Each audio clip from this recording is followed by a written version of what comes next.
Buongiorno signore e signore, siamo ad Adria, in provincia di Rovigo. Siamo gli alunni della classe quinta A della scuola primaria Vittorino da Feltre. Oggi vi accompagneremo e vi parleremo del nostro territorio, in particolare di un corso d'acqua che si trova in via Traversagno. Ci sono molti campi nel comune di Adria che hanno bisogno di essere irrigati. Perciò il Consorzio di Bonifica Adige Po gestisce vaste reti di canali. Passo la linea ai miei colleghi.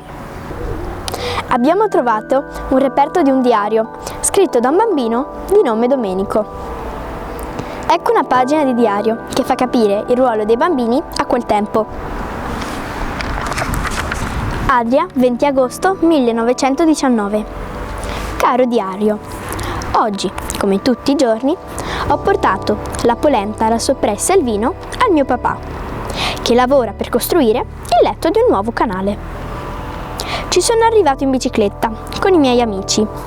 Appena ho appoggiato la bicicletta per terra, mi sono accorto che papà era più lontano. Infatti, mi sono avviato a piedi lungo l'argine. Man mano che avanzavo, con il sacchetto in mano, salutavo gli amici di mio papà, che come lui erano tutti accaldati. Più mi avvicinavo a lui, più sentivo un rumore molto forte. Infatti, ogni volta mi spaventavo, ma vedevo il suo sorriso, mi tranquillizzavo. Ora però sono stanco. Ci vediamo domani. Domenico. Domenico ha parlato di un rumore molto forte che proveniva dall'idrovora. Lì vicino si trova un canale sul quale è stato costruito un ponte, chiamato appunto il Ponte del Diavolo, perché si sentiva un rumore infernale in tutta la campagna, emesso dai motori delle pompe. Andiamo insieme a vedere dove si trova.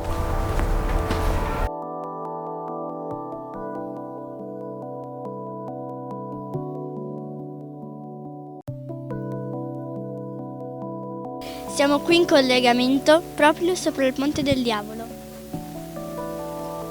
Si chiamava così proprio perché qui si sentiva un rumore infernale emesso dall'idrovora.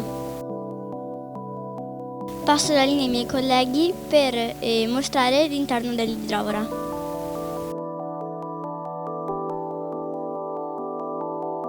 Buongiorno a tutti, siamo all'idrovora di Bellombra per scoprire com'è fatta all'interno. Andiamo!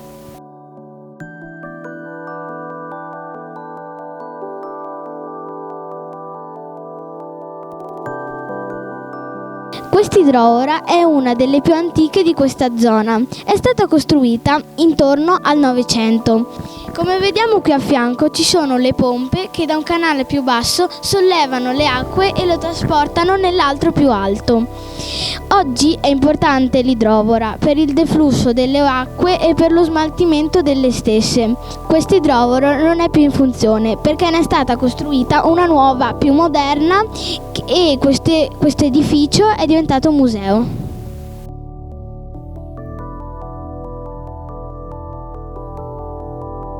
Adesso passo la linea ai miei colleghi che vi spiegheranno com'è l'altra idrovora.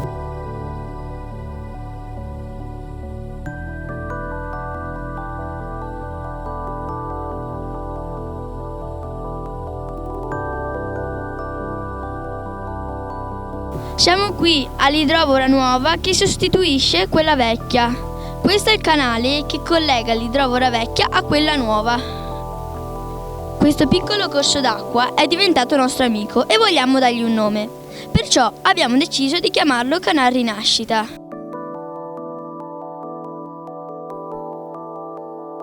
Finiamo qui questa puntata e salutiamo tutti i telespettatori che ci hanno seguito. Alla prossima!